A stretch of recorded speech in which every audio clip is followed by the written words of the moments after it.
refugee support, it'll be Marian, and then from somebody from West Berkshire, Action for Refugees, it'll be Isabel, and they will tell us more about the key facts behind the situation that we may not be aware of. And then we will have a Q&A session, and you must be sick and tired of my voice, so why don't we just go straight into our little introduction to Syria. So, Shazad, it's all yours. Thank you very much. A very, very tight schedule there. The time is very clearly marked there. So, 46 in my watch. Right, very difficult topic to cover. When I started bringing up the presentation, oh my God, there were far too many angles to look at it. And I thought, okay, let me give it a kind of a historical perspective from the perspective of international relations as to what were the international relations of Syria with the countries around, and which sort of camp Syria actually holds itself in. As we all know, it's not a hidden, it's not something hidden there. That there are two world power bases in the world which are working against each other's interests in the world. A Russian base and an American base.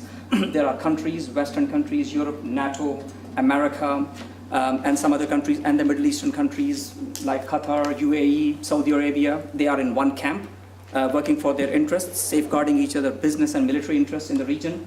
And then on the other side, this is Russia, Iran, to some extent China, and then Syria, Lebanon, some of the South American countries, they are in the other camp. This is like a very high-level political scenario in the world where they are working, obviously it's far too complex, but they are working to safeguard their own interests as well as trying to undermine other interests, both economically, financially, militarily, socially, and so on. This is like a very high-level political scenario in the world, that there are two big power bases in the world. There are few countries which are aligning themselves towards American, British, European interests. There are few countries which are aligning themselves towards Russian, Iranian, Lebanese, and Syrian interests. That's the kind of background. The political background is going on. It's not just something new. It's going on since decades. So where is Syria? Syria is a, demographically, geographically, is at a very, very crucial central point there in the Middle East. It is in the middle of all the oil. It is in the middle of all the conflict. What that conflict is. The biggest conflict in the world at the moment is Palestine. The biggest conflict in the world is Israel. Where does Syria stand in terms of all this conflict? If you see, Syria is right up there on top of Israel.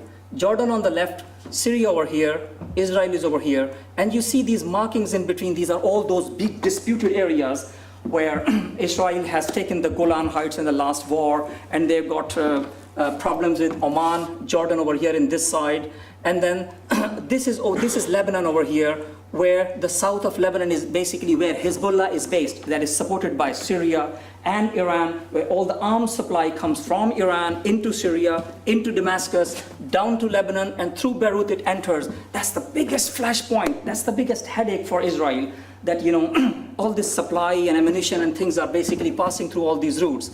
So Syria stands really at the cross junction of things. Up there, Turkey, and on the right side you have Russia up there on the right side. So this is where it is. Iraq is right behind it, and then Iran is on this side. This is what like a geographical situation of Syria is. And you understand that Syria has also a lot of oil on the northern side.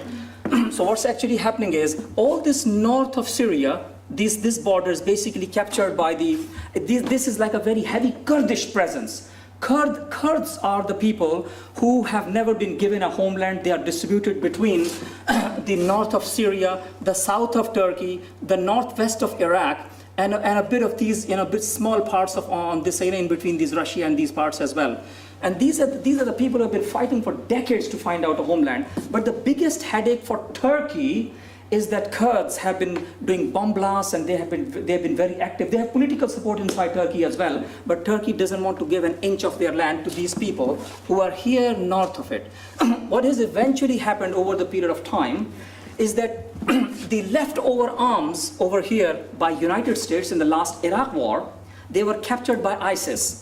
And then these ISIS guys, who are mostly on the north side, they penetrated from Iraq taking control of a lot of stashes of ammunition left over by America, dumped by America while they just left Iraq, took control of them, and they penetrated Syria from the top north. So a small part is on the Kurdish hands, a lot of part on the north side is in the hands of ISIS. Iran works very closely with Syria, a strategic ally of Syria, and a strategic ally in Lebanon, Hezbollah, to support the movement going on, the Palestinian movement going on in Palestine via Hezbollah.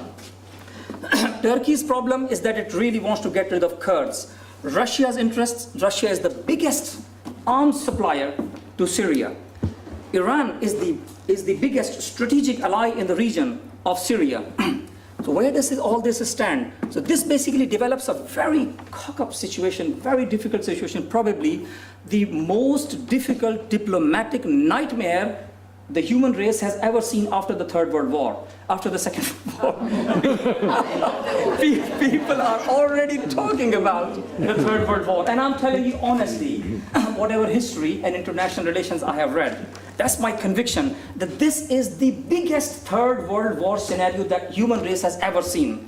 All the chemical ingredients to start a Third World War are literally there. Saudi Arabia is involved in Syria. Why Saudi is involved? Saudi Arabia is in American camp. Saudi Arabia is severely against Iran, is a counterpart of Iran, is a strategic competitor of Iran, both from religious perspective as well as from oil perspective.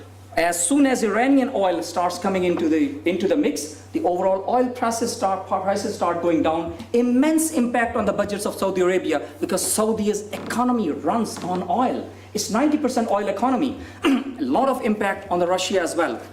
So you can see that this situation from the diplomatic perspective is an absolute nightmare. So these two big groups in the world, they want to undermine each other's interests, each other's military presence, and so on.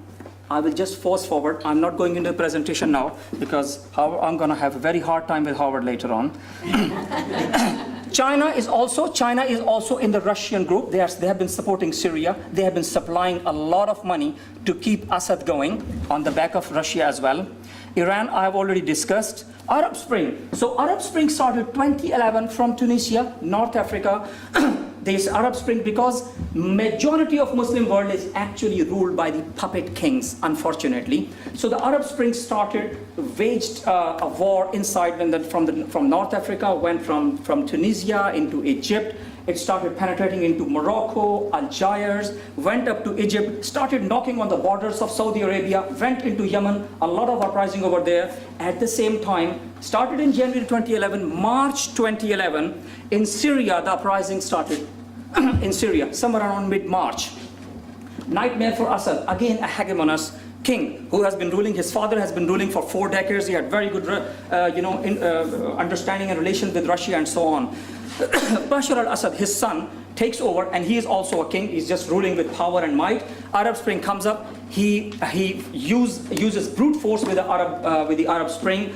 The opposition is very badly killed, maimed. People all around find out excuses to come step in. The best possibility at that point would be to morally, democratically, financially support the legitimate freedom fighters or the opposition over there in the country. Unfortunately, America and Britain were waiting for the situation and cash on the situation, because it's a strategic opponent of America and Britain and all the Western powers. So what eventually happened is told by, before we go into this, when ISIS came from the northwest of Iraq into Syria, Kurds were already there. And there were opposition groups. There were some mild opposition groups. There were some militant opposition groups in Syria. The biggest 2 militant opposition groups in Syria were Jabhat al-Nusra and Ahrar al-Sham. Those are actually offshoots of Al-Qaeda. Jabhat al-Nusra especially, this is the offshoot of Al-Qaeda, when vehemently supported by Saudi Arabia and actually been provided with arms and ammunition by America and Britain. This is not a hidden policy, this is an announced policy that we are going to support the mild terrorists in Syria to topple Assad's regime. Net result, Russia, China, Iran are trying to save Assad's regime US, Britain, NATO, Saudi Arabia, and other Arab countries trying to bring down Assad's government. Absolute nightmare. The only question is, did it all happen all of a sudden? The people, Christians, Jews, Shias, Sunnis, from centuries have been living very peacefully in Syria. How it did happen overnight that the whole country went into tatters. General Wesley Clark, 4-star general of American Army, who was in Army at that time around 9/11. Here's a testimony there. This is what he tells. He spills the beans that it was all pre-planned.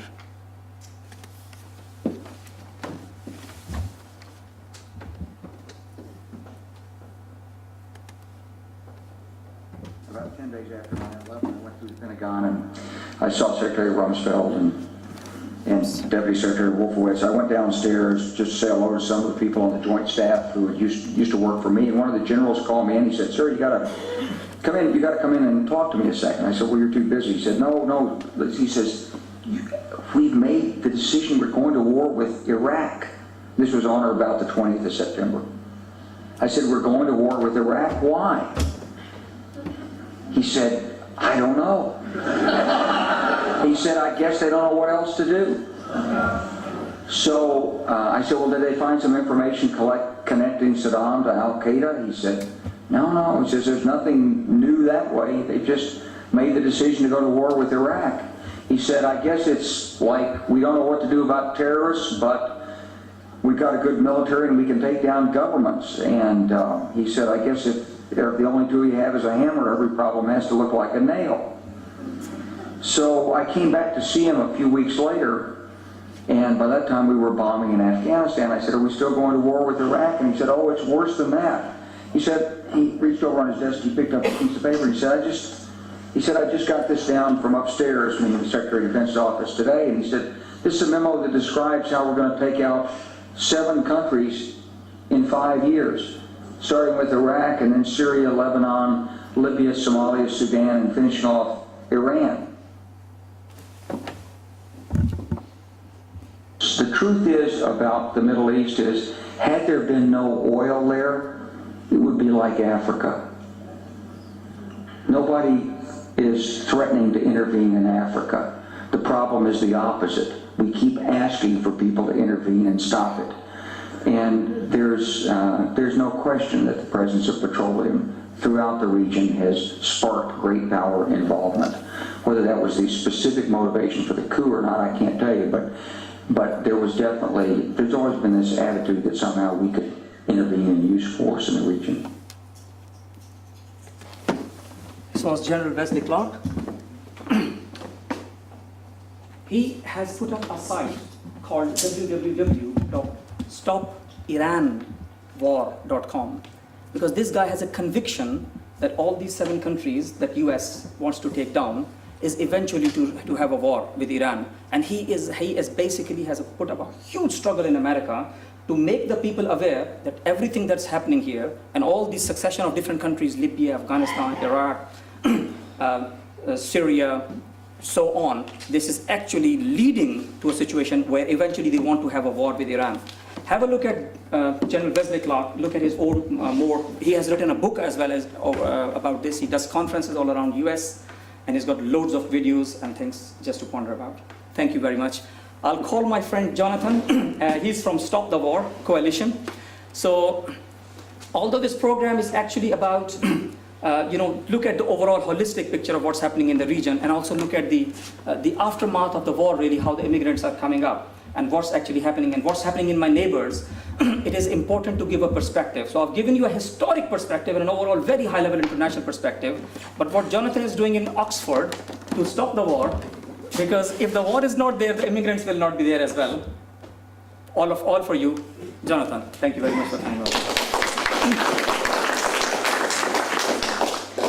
Thank you very much for inviting me. That was a brilliant presentation. Unfortunately, I haven't got a PowerPoint with me, so I can't really compete with that. So again, thank you very much for inviting me. I think this event is incredibly important.